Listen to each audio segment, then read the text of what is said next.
Calm down.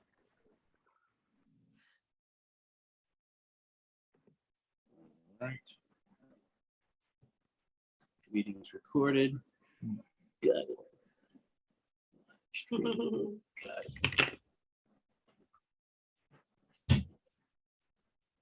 it. Good morning, good afternoon, good evening to some. My name is Gregory Sneed, and welcome to the community briefing. Today is, let me check, August 12, 2021, and felt like the 11th. Today, our guest is Dwayne Gathers. So be prepared and ready to get some good, valuable, and great information. My business, I'm a financial coach, and I help my clients keep more of the money they make. How is your relationship with your money? Are you tired of not seeing where it goes? You know where it's coming from, but where does it go? So I help my clients get a good handle, set up a financial dashboard. I teach financial literacy and offer life insurance. The name of my company is Lifesaver Financial Services, and that information will be in the chat. Now it is my pleasure to introduce Crystal Mitchell. Hey everyone, I am Crystal Mitchell. I am the co-director of Recycling Black Dollars, as well as back in April of 2020, I felt it necessary that we had a platform that we could bring our stakeholders and our leaders together to disseminate information that was vitally important to our community so we could continue surviving through the pandemic, and then on the other side to thrive. So I welcome you all to the community briefing, and I have three other fantastic co-hosts here to help us make sure that this is a great platform for you. In addition to the community briefing, I host the Business Zone with Crystal and Gilbert every Friday afternoon at 3 o'clock. We stream live on Facebook and YouTube. This week, we're going to have Mr. Michael Anderson joining us to talk about his new book, Urban Magic, as well as we're actually getting ready to move we're going to kind of spice up the platform, so stay tuned for that.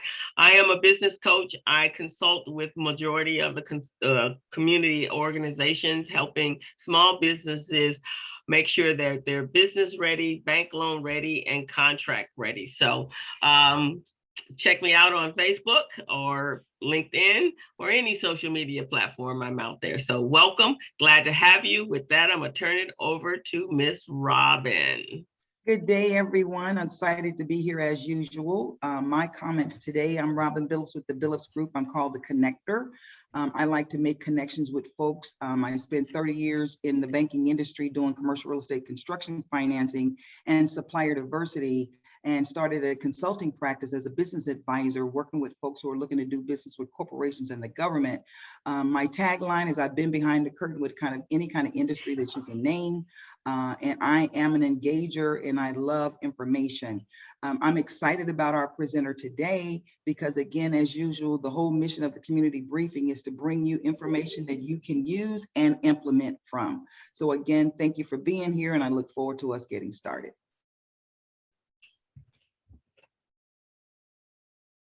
Okay, we're back to Greg. And Stephen, we're coming in to you on the end. Okay. All right, Mr. Greg. All right. Well, today it is my pleasure to welcome our guest speaker, Dwayne Gathers. And Dwayne A. Gathers is the, he's founder and president of Gathers Strategy. From Harlem to Hancock Park, from New York City schools to the Ivy League, Dwayne Gathers has lived in cities in the US, France, and South Africa. Did you know Gregory Boyd in South Africa? All right, good. His varied life equips him with insight, understanding, and a global vision. He founded Gather Strategies in 2008, following 3 decades of diverse professional experiences and relationships in the private, public, and not-for-profit sectors, both domestically and internationally. Previously, he was a regional director at the Los Angeles County Economic Development Corporation, and he helped companies and investors on a wide range of issues affecting their ability to expand and succeed.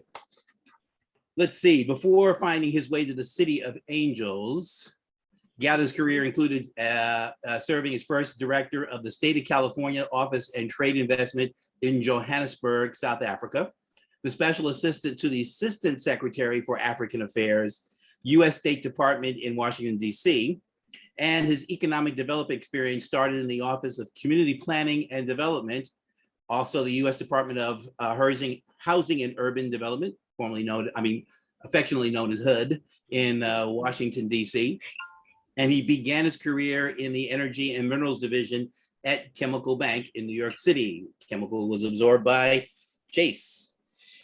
Gathers this is all business. As a patron of the arts, he served on the board of the Broad Stage in Santa Monica. He's a regular at the Hollywood Bowl. He's engaged in the community, and he gathers support from as senior vice president on the Hollywood Chamber of Commerce. He is a graduate of Dartmouth and also Deerfield Academy. Deerfield, that's in Massachusetts. That's one of the oldest schools in the country, if I recall. So please join me in welcoming Dwayne Gathers. Glad to have you. Thank you all. It's great to be here. And yes, I would say, Deerfield is in a small town in Western Massachusetts, but it would not have happened were it not for Ed Plummer at Intermediate School 88 in Harlem, who said this kid's going somewhere. So it all started with Doris Brunson, Ed Plummer in Harlem. Edward Plummer?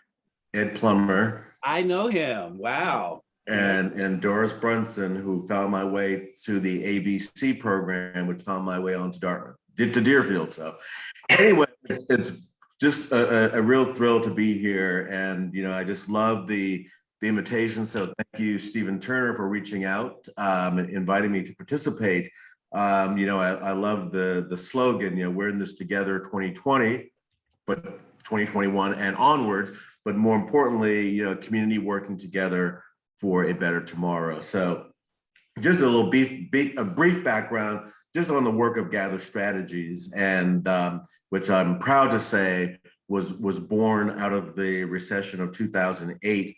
People thought I was silly to leave a steady job to start this, but I'd had these various experiences, and I said I'm ready to go out on my own, and that was September of 2008. So I'm most proud of the fact that, should we make it to the end of next month, we'll hit 13 years. So, as long as the clients keep paying for another couple of months, I'll make it to 13 years.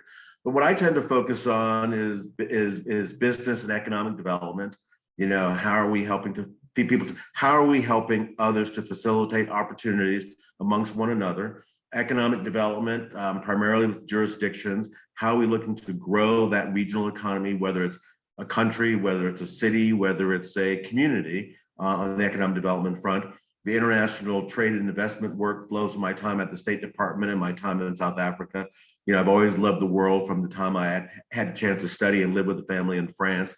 So, that's been a steady stream of work in terms of forging cross-border relationships. A lot of that work, 13 years of that work, is primarily Africa, although the last number of years has been primarily Canada, and particularly around the areas of creative arts and economy. And as you know, there's just a lot of cross-border work between LA and Toronto. So we do a lot in the creative economy between the Southern California and Ontario.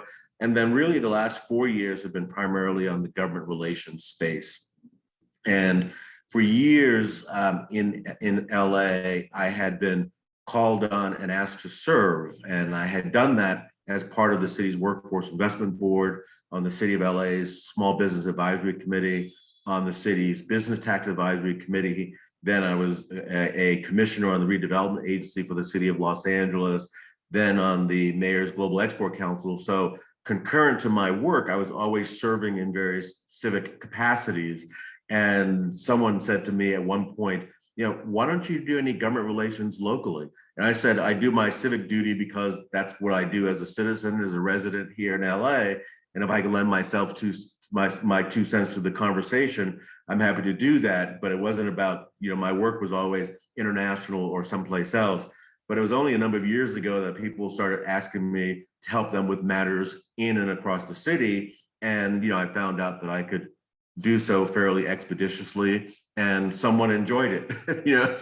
Some people don't like navigating 200 North Spring Street, which is City Hall, and I found it quite interesting. So over the years, a very good friend of mine, who's a writer, explained to his girlfriend, he's a friend of mine from church, and he explained to his girlfriend what Dwayne Gathers does and what Gather Strategies does. And he said, think about it from the entertainment side of things. I think he's a cross between Michael Clayton, which was, George Clooney, who was a non-lawyer in the law firm, who just, no one knew what he did, but he was there.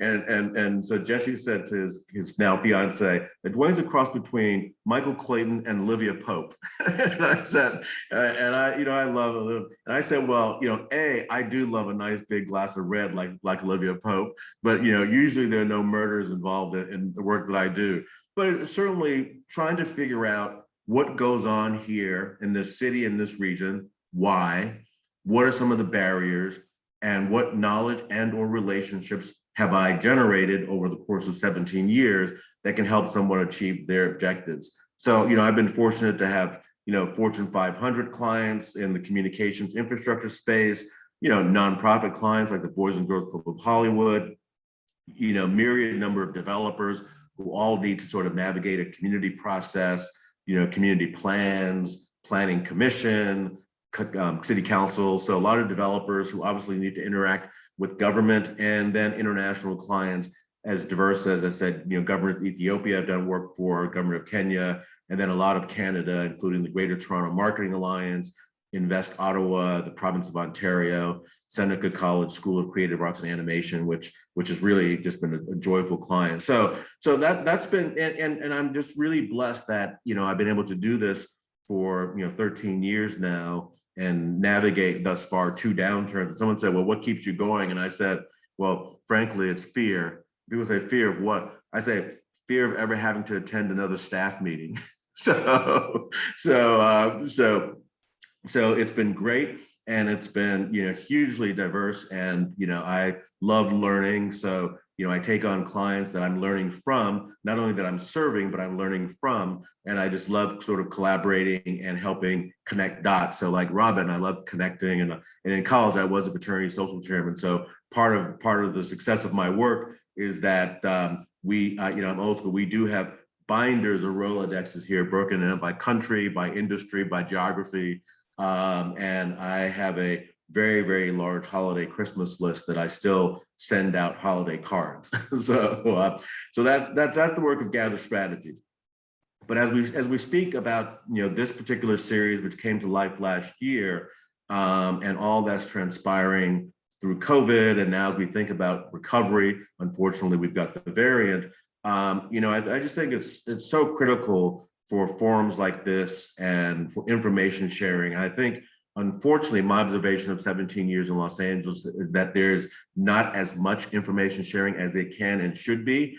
And I saw this in my own work, principally in Hollywood, where I served 7 years, still on the board, but I just served as treasurer for 2 years, senior vice chair, and this past year served as not only chair of the board of the Hollywood Chamber, but also president of the board of trustees of Hollywood United Methodist Church, and on the board of the LADC. So my vantage point was always to share information between organizations, but even in Hollywood, I just saw that there was just sort of a lack of coordination and cooperation and collaboration. So that's always been part of my mantra. And as we think about the buzzwords today of economic recovery and resiliency, the question is really how are we accessing the necessary resources that are out there? It is to me unforgivable to say I did not know, or I don't know how, when the numbers coming at us these days are nothing short of staggering. When I was in DC, you had programs that were 10 billion, 5 billion. Nothing coming out of DC is anything less than $1 trillion these days. So it is just absolutely stunning to me. And on behalf of my largest client in the communication space, we're on a monthly call with the city deputy mayor on issues around digital equity and connectivity, since that's critical.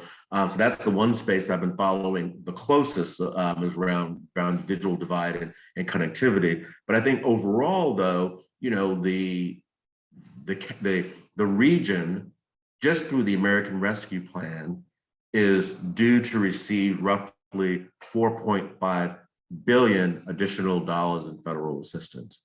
The city is getting about 1.3 billion, and I think, fortunately and unfortunately, a lot of that is being used to replenish the reserves, but also to backfill staff positions that were cut over the last year, which is also critical in delivering services to communities. I think the county has been much more focused, shall I say, in that the county is getting roughly $1.3 billion, and they've already gone through a very intentional process where half of that has already been vetted and approved and resourced. So, I don't know if anybody is reading the board documents, but what I'm most following and most interested in, and I think could be of interest to this group that's focused on economic opportunity, is around just the small business. The county is getting 1.3 billion. 975 of that has already been sort of approved and allocated into three different buckets. The bucket, as I mentioned, that I most closely follow is the one focused on equitable recovery, and specifically on opportunities for small business entrepreneurs and nonprofits, which is where a lot of my clients are. So, within there, you've got an LA regional COVID fund aimed at small and micro business grants, about $20 million for that. There's an LA regional COVID fund to be created for nonprofits. And I know, again, because of my Hollywood chamber, although we're a business organization, 100 of our members are nonprofits. So, that's a critical economic community in the region and in Hollywood and in LA. So 15 million for the nonprofit grants, economic mobility initiative, keep LA dining, critically important in our small business community. I think some communities have done much better with outdoor dining and helping small businesses find the resources with PPE, et cetera. But the county's allocating about 10 million to that.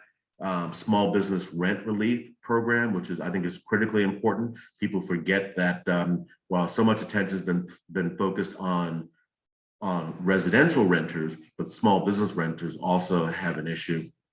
Legal aid for small business owners, a safer at work program. And then what I'm also interested in is shop local campaigns. And so, that's to get, grants and resources to local community business groups and chambers to encourage consumers to return to these small business corridors. So I think those are all are critically important, and why those become more important, to me, and to gather strategies is that I'll share, while a lot of my work has been regional through my LA EDC work and Hollywood through my Hollywood Chamber service, more recently, we've been asked and approached to support the work around the reconstitution, shall we say, of the Leimert Park Business Improvement District. This is a major undertaking from Councilmember Mark Ridley Thomas, and the city is engaging outside consultant to reform the bylaws and the board of that organization. But clearly, I think there's been a sense that there could be more undertaken, not only in support of the underlying property owners, but also as a community economic development driver. So I was approached to support that, and we'll be doing that. So while it's not everything, all the I's and T's aren't dotted, what is happening there is that I think there will be a new board. I think we'll also be transformed from a 501c3 to a 501c6. And I think what's important about that change in designation is really giving it, as a nonprofit 501c6, greater ability to advocate.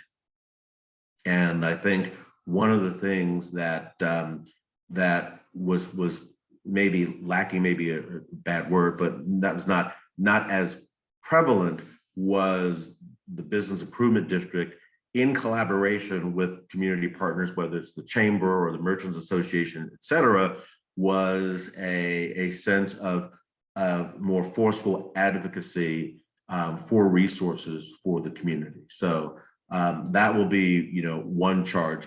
Given that I am, given that Gather Strategy is already registered, city and county, one of the things it will be knowing, working the agencies of government on behalf of the clients, taking that knowledge and taking that relationships and planting it within this organization and giving it a greater advocacy arm, but also, marketing and economic development.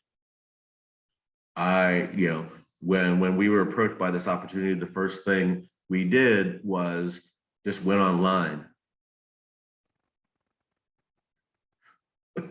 Now, a lot of you all in social media and marketing and communications, you cannot find the bid online.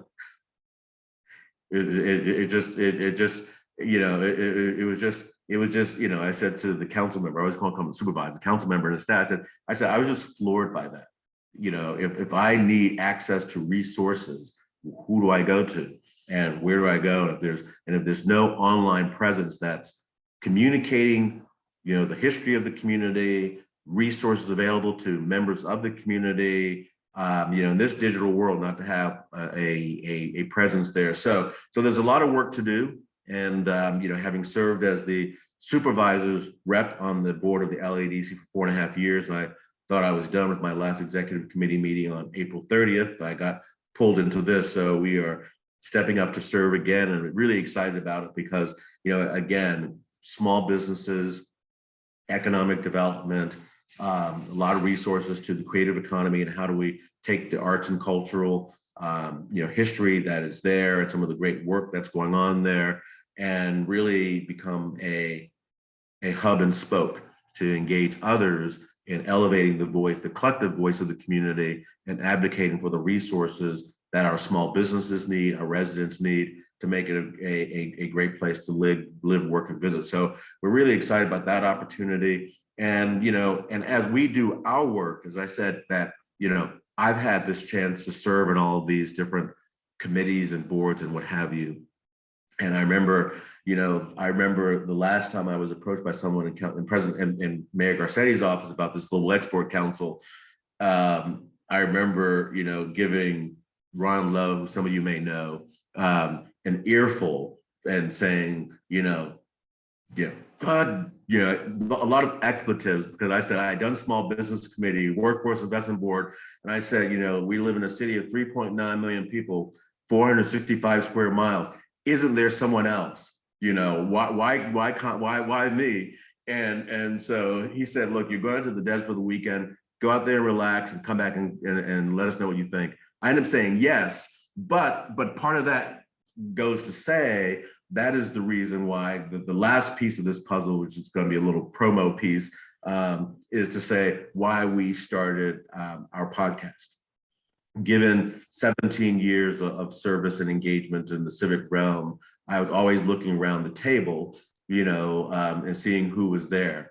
And I always used to kid with my friend Danita Willoughby, who some of you may know, or like Tom Sales, like, are there only like 3 or 4 in this room, whether it's chamber. So, I went through and said, yes, I'm happy to serve.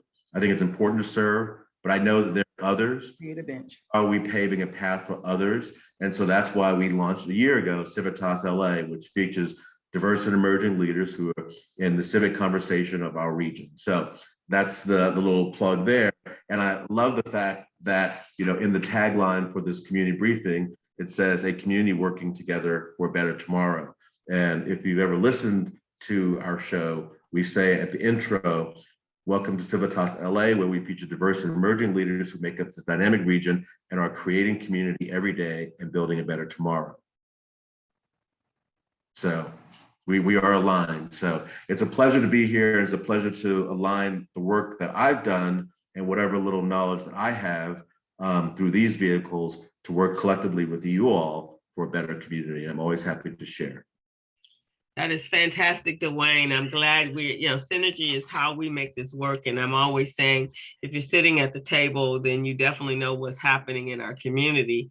And most of us don't sit at the table. So we usually get that information when it's too late to act. And so even the community briefing was built based upon that. We didn't want to miss out. I didn't want our small businesses to miss out on whatever fundings and relief was out there for them so that they could survive during this time. So thank you. And we are in alignment, and that's good. I want to make sure that Los Angeles becomes one big working group of individuals instead of the multiple silos that we operate in, and we get absolutely nothing done by working in silence. Nothing is getting done. So thank you so much.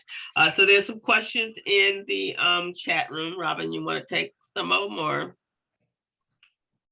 I want to again commend you for the fact you said something that's very apropos, and I want you to repeat that. You know, when people say that, what did you say? It's it's for folks to say that they don't know.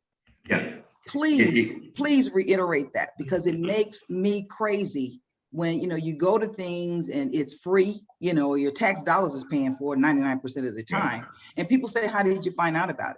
The throwaway paper, the website, you're on social media. Please talk to that, Dwayne. And then the other thing that I want you to respond to is you talked about the board report, and I want you to talk about what that board report is as far as getting information about economic empowerment and economic inclusion. Sure. Well, let me speak to the, thank you, Robert, for that. Let me speak to the board report. So July 27, the Board of Supervisors passed their motion, which lays out the first round of funds that the county will be receiving.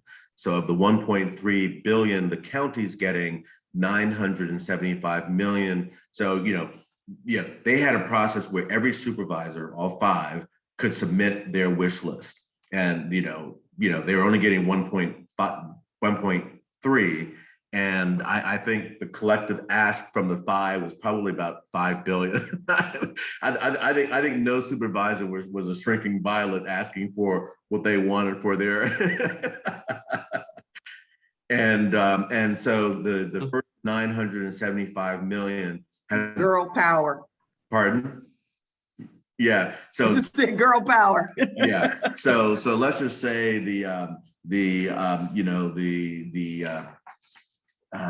was it Felicia? The CEO, probably had Fisha Davenport had a hard time trying to solve that puzzle. But the first 975 was divvied up and went to the board for approval. So that just got approved, just within a couple of weeks ago. You can go online, or what I can do is I can send this to I know I've got Steven's email, and you can just circulate it to the group. But it really lays out from housing, homelessness, digital divide, et cetera, how they plan to divvy up the resource that the county is getting. Now, the issue is, sometimes the county resources only apply to unincorporated areas because every city is also getting money, but some of the county programs do cover the city as well. The city of LA has not been as meticulous as the county, but this is just a good roadmap. And then and then I'm gonna shut up. The other thing that I love that you said is that when you were invited to the table, and I know Tom Sales from Ladera Little League, and those guys are 40 years old now, right? And I know Danita, and to your point, that's why ABLE was created. Virgil Roberts was asked about board seats for African Americans. And so he created a program to train African Americans on sitting on boards. And so I really appreciate the fact that you I'm learning you, and that you operate with an open kimono in inviting them to take a look at who else is out there, because there are a lot of subject matter experts out here, and I really, really appreciate it. Yeah, and again, no disrespect to us old timers, but a lot of people sort of you stick around long past sell-by date, and I just think as we're evolving into a new economy, there are a lot of young minds out there. And we saw this when I was on the board, for example, at the stage in Santa Monica. Great board. Eli Broad obviously supported it substantially, but we look around the boardroom table and there was no one. You've got this whole Silicon Beach thing going on, and there was no one sort of representing this sort of younger tech kind of community. And those folks have resources. And I think we tend to, so, part of it, my experience as a New Yorker, and New York people jump in. Here, sometimes you have to be asked in intentionally. So it's sort of easy just to go to that person who has traditionally shown up and done the work. So if Robin shows up, okay, she's great, she's gonna show up do the work. I'm just gonna make sure I go to Robin first call. But, I think the idea is building bench and being open. And that may be, a work that, the bid and community can work on together, is identifying and maybe building a community leadership academy. I went through the Leadership Southern California program, 2007. We just had an episode with Natalie Samardzian, president of Coro, Southern California, but maybe that's something that can be looked at as community level to serve nonprofits and other things and build that bench. Awesome. Stephen has a question. Let me get to this question. How much impact would the city or county will receive from this potential $1 trillion infrastructure bill? So what will the impact be? Yes. Well, it will be negligible if we don't show up and ask for or demand resources that are specifically tied to specific projects.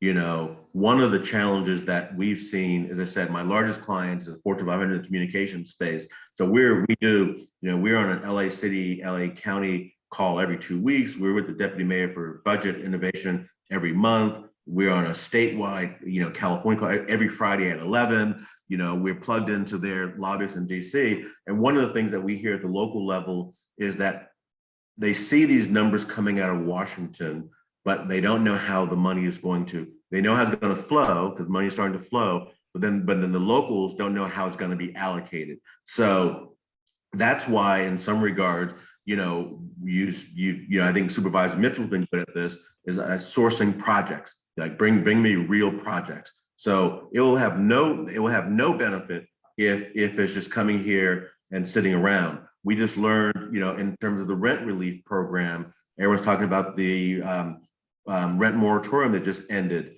Well, the state of California had only used something like 17% of previous funds given for this purpose. So, everyone's excited about the commitment to the concern, but then no one's looking under the hood and say, wait a minute, we already gave you this money and where is it? Why haven't you used a lot of it? So, that's why, I think, the impact will be better if you have specific projects to bring to the table.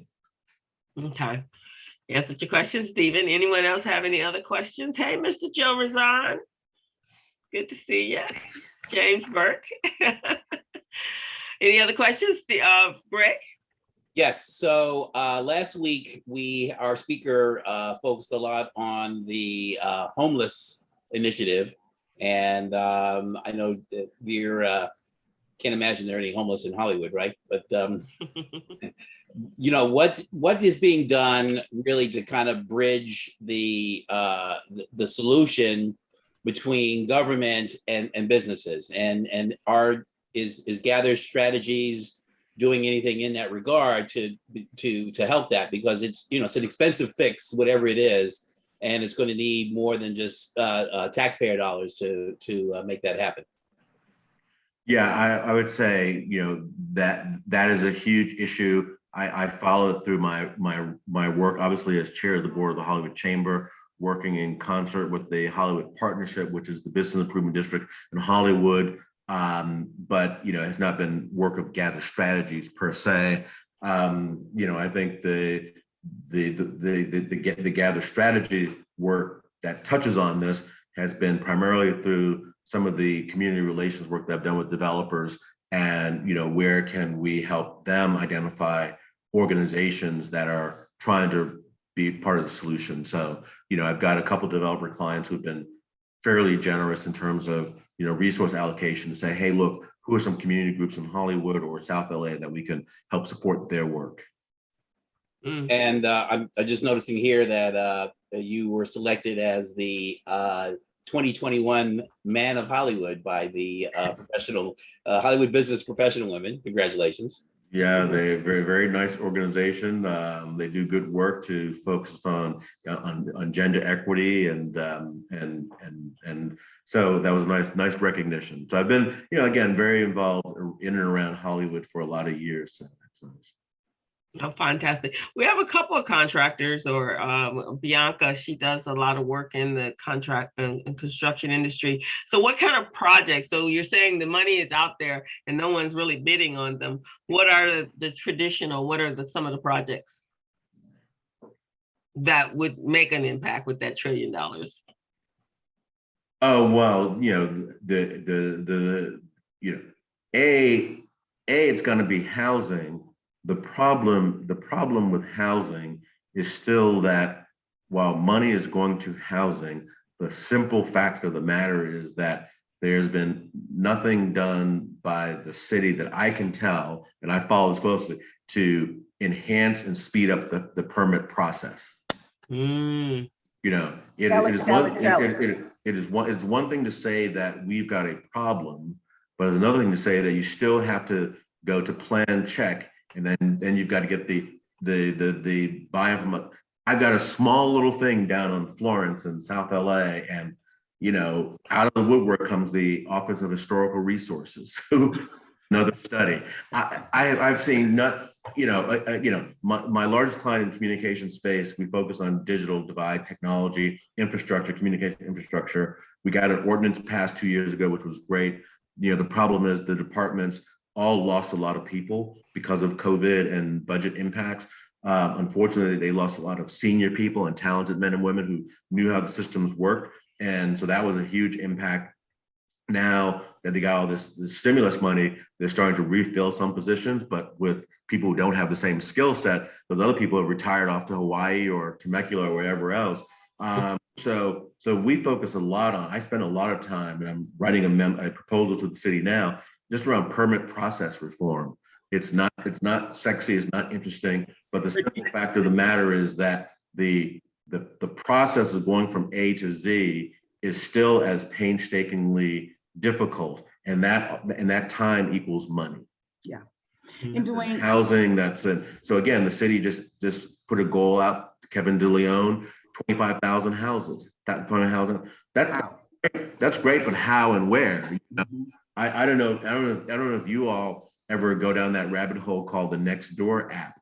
But you see some of those community conversations, it's really, really challenging. And they're trying to recall Nithya Raman, they're trying to recall Mike Bonin. So you step beyond the bounds of the homeowners association, the neighborhood council, you're up for a recall. So there's not a lot of courage going on there. But I think the biggest thing, though, we think about contracting and which is an endless source of money, is just Metro. Well, we as a community have voted them continue. Every time you buy something, you get a sales tax, and a piece of that goes to Metro. So the onward march of Metro expansion will continue to offer opportunities to do work with Metro.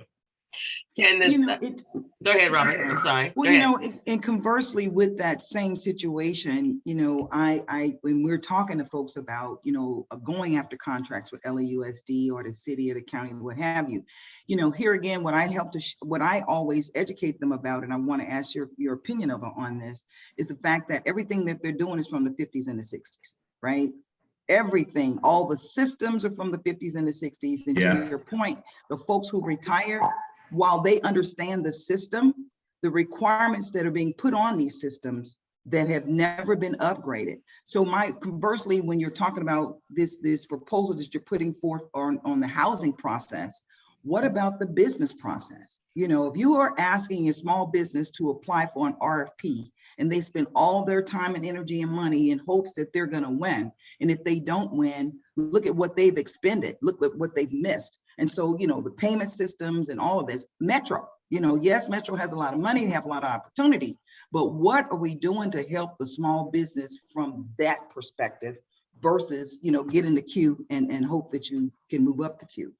And that's where the advocacy comes in, because again, I think ever since, Vice President Al Gore's Reinventing Government initiative, for those of you all who've been around public policy and politics and government,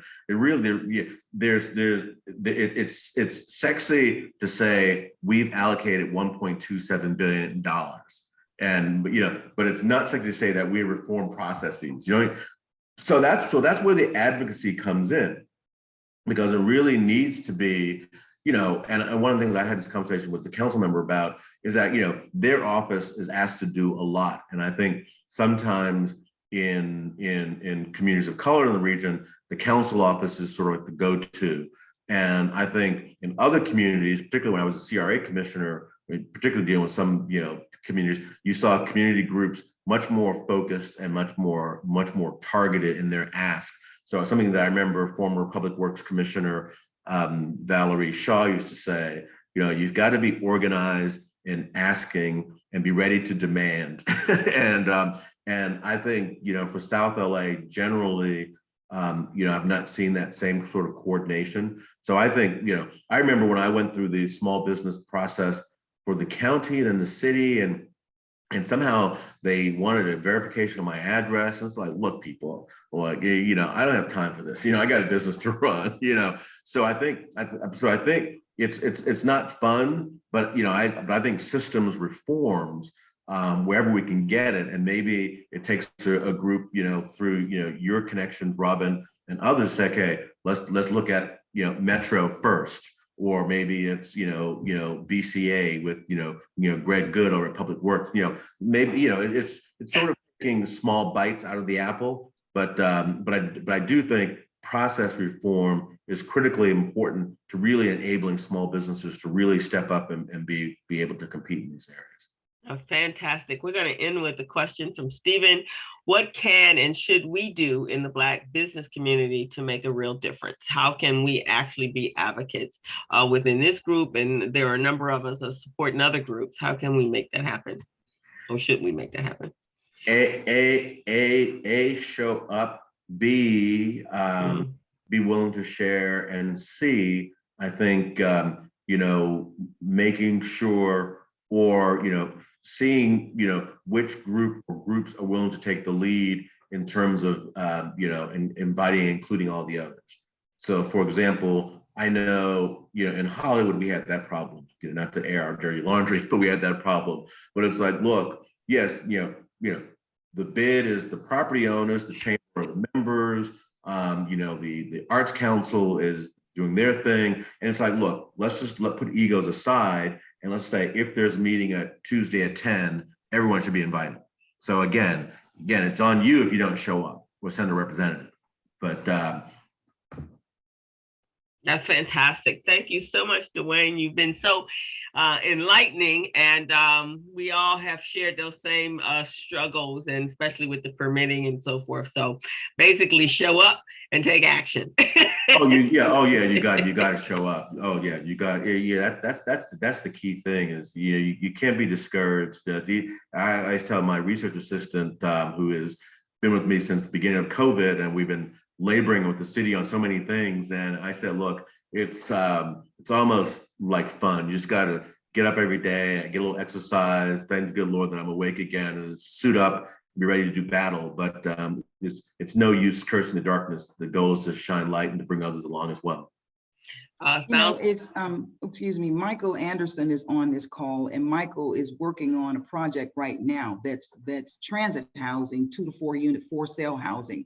And one of the comments that he made is that why couldn't we have a modernization program like LAX has? Why couldn't our Black and brown community come together, put together some kind of modernization program to leverage federal funding with private capital to work on these small, medium, and large projects, to make our communities beautiful. And not only that, we're creating jobs and sustainable jobs and legacy, wealth legacy for our community. So again, Michael, thank you for always looking at it from that perspective. And you and Dwayne need to meet up. I think so. Yeah, too. And I want to be invited. And I think that's all both great. Both of y'all are from Harlem too. No, I went to the Harlem Music Festival. I lived in Jamaica, Queens. Okay. I took the F train. And I think that's a great, I that's a great comment. I think that's a great comment, but I would narrow it down to a geography. Yes. geography that applies to. It's a great concept, but applied to geography. It does. It actually is around Crenshaw, Compton, where Black populations sort of in Charles Drew community, where there's a concentration of Black folks that you could grow the local market economy. And that to me though are three different projects, because you've got the mayor down in Compton and they've got their own issues, opportunity. I think it's great. I think what David Carlisle and Charles Drew are doing around there, building that health, well, that's a different thing. And then Leimert Park is a different thing. So I agree. So I would take that concept, but give it one geography and then build it, then prove a concept, and then do other places. Well, and I'm just gonna jump in here because, as Michael and I talk about this all the time, we're always in the hurry up and wait, let's do, this is a pilot program. We're asking for $30 billion from the federal government to create silent seconds for for-sale housing along the transit corridors. So when he mentioned Crenshaw, Compton, and that other city, when he mentioned those when he mentioned those cities, it's all of this is focused on the transit corridors. Okay. Yeah. It's around the transit stations that I've been involved in. And so there are 18 stations in Black and brown communities. And so it's to create a simultaneous investment. Gotcha. Okay. That radiates out from the transit stations. So I think definitely there should be a conversation between Dwayne and Michael, because his project and his book is amazing. Maybe you can get him on your show as well, Dwayne. Yeah, no, absolutely. Because, one of the things that we've heard, particularly when we did our Inglewood series, we did the LA series, is the concern that transit also leads to displacement. And certainly UCLA's Luskin School did a study a couple of years ago that does suggest just that. So to get ahead of the curve with regards to understanding what the challenges may be, and then what is the response from the community in advance of that problem, because the train station is going to open at some point. Metro's always a little bit late, but that train station is going to open. All righty. So we have, thank you so much, Dwayne. Awesome information, and definitely will be some reach out. Thank you all. A number of people here on the call. Colette Moore, who is our PCR correspondent. She couldn't make it today, but she wants to remind everybody on the child tax credits, make sure that your banking information is updated. There's a link in the chat so that you can make sure that happens. And her second update was that the California Relief Fund, round 9, will be accepting new applications starting September 9th. So jump on that. We have Mario Rodriguez here, who is from the transitional employment sector, and he has some opportunities for nonprofits if you're looking to hire. The TSE program allows you to tap into hiring individuals, but they pick up the cost of salary and wages and workers' comp. So Mario's right there. He put some information in the chat room, so you guys definitely should reach out to him. Mario, is that for just nonprofits or for-profits? I've had a lot of people asking me as far as for-profits. So for the for-profits, we would be able to pick up the salary for full-time employees for up to 10 months. And there's no hiring requirement after that. So when the person completes the 10 months, you can get another person for another 10 months. So that's available to nonprofits. And you can use as many people as you can keep busy. So let's say you have 3 or 4 projects going on and you need 4 or 5 people. We can bring on all those individuals. They can work for you and we pay for everything. It doesn't cost anything for nonprofits. For the for-profits, since they're usually looking to hire, we would cover the salary and workers' comp for the first 5 months. And we would expect the for-profit to hire them after 5 months, if they're good, if they're a good employee and they need somebody. Then we would reimburse them 60% of the wages for the first 5 months that they're hired. So the first 5 months would be free. The second 5 months would be we reimburse 60% of the wages. And this is for anywhere in the county of Los Angeles. My office is in Pomona, but South Bay Web runs this TSE program anywhere in LA County. That is fantastic. So we talk about getting people off of unemployment and getting them working, but at the same time, our businesses are trying to get back on our feet. This is fantastic. I just referred someone to South Bay because they wanted to hire for their small business and really didn't understand what that commitment for as payroll is. And so, you guys need that, and please refer out Mario. As Dwayne says, these opportunities are out there, but we don't take advantage of them. So then if we don't show that we have a need, it's like, if you get money and you don't use it, then the next year you can't get money because you didn't need it in the first place. So make sure, let's utilize these sources out here to get our businesses back on point. So we want to thank everyone. Stephen, you want to tell us who's going to be here next week and introduce yourself? Hi, I'm Stephen Turner, one of the producers of the community briefing, also the managing director of the Slate Group. We're a risk management insurance firm providing workers' comp, general liability, and small group insurance. Next week, we have the privilege of having King Nicholas, who's the new first executive director of the Black Co-op Investment Fund, and he will be on next Thursday at 11 o'clock. So stay tuned. Where are funds, money that are earmarked for those of African descent? And also, we're fortunate to have James Burke on the line. We have not heard from James. Hello, James. Say hi to the group. You gonna say hi? Is he there? Joe Razan, say hello to us from Vermont Slauson. Hey y'all, what's going on? It's all good. It's all good. All good in the hood. All good in the hood. Things are looking up. Doing good. That's and cool. I'm sorry too, you guys. I didn't hear you. I was on mute. Hello, James. Say hello. Just want to know how's life since you retired. What are you up to? I'm up to a number of things which I want to talk to you guys about another time. But one is working on developing an African American host committee for the 2028 Olympics that I've been talking to people about, and I think we need to do that to recognize the participation of Pan-Africans in the Olympics since its inception, but gotten very little recognition. And I'm just following up on some stuff I did with the African marketplace. So there's several divisions of it that I'm trying to put back in place. And I got a big tour coming up for Cuba, depending on the pandemic, in 2028 that I'll send you information on. But I'm still busy. I'm still volunteering, doing some things for the organizations in Leimert Park. So that'll go on for a little while. So. Okay, well, we certainly will talk to you. Mario had his hand up, and then we're gonna close up for the day. Mr. Mario. Yeah, I just want to add, when you sign up for our program, you're also able to have foster youth work for you. And it's usually up to like 400 hours and there's no hiring requirement. So we're just looking for work experience for foster youth. So if you have opportunities for youth to come and work for you, just contact me through email or give me a call.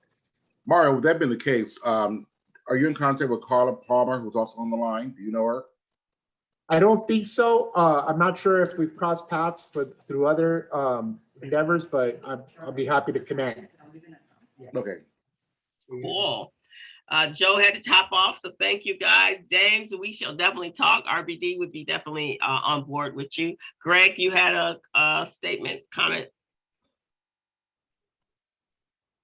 Yeah, I take it off mute. I just had to have Dwayne Gathers show this picture real quick there. And one day you'll have to talk about all of the differences this man made in the lives of many Black students in New York City. Yeah, absolutely. Awesome. Cool. Well, Jay, you're just a wealth of talent there, aren't you? And so for those of you, make sure he put his link in, or Greg put the link in for his podcast. As a podcaster or myself, please download, subscribe. We need your support. And so it doesn't cost you anything to download a podcast, and nor does it cost you anything to subscribe. So make sure you subscribe to his podcast, and as well as the Business Zone. while we're at it. So just We're go gonna over have to and get click you. the We're gonna button. have to get you on ours, Crystal. We have to get you on ours. And the same thing here. Love to have you on the business zone as well. So it's been fantastic, guys. This show will be up on our community briefing website in a few days, and as well as you can catch it on Facebook. It's been streaming all since we started, and it's over at Recycling Black Dollars, its Facebook page. So make sure you guys are signed up. We're getting ready to really push out the marketing for the resource guide, the Greater Los Angeles Renaissance Resource Guide. We want every Black and brown business in it so that we can make sure that we are supporting our businesses and generating revenues in our community. Michael says that the more household revenue that there is, the more projects that will come to our community. So another reason for you to recycle your Black dollars. All right, guys, have a great day. Be safe. Remember, we are still in the pandemic. Mask up and if you haven't got your vaccine, please get it. I understand. And make sure your young children get it. We cannot just be shut back down again. That just makes no sense to me. So make sure you're safe. We want to continue to see your faces. So have a great weekend. Be safe. And we will see you next Thursday at 11 a.m. with Mr. Nicholas Kane. Bye-bye, Excellent everyone. show. Excellent. Thank you. Excellent. Thank you, Dwayne. We so appreciate you. Thank you. Thank you. Stay connected with us. Will You do. too, Mario. We got to get you on as You're well. gonna have I'll to reach out to come you. back. Yes. So bye-bye, everyone. Let me stop recording.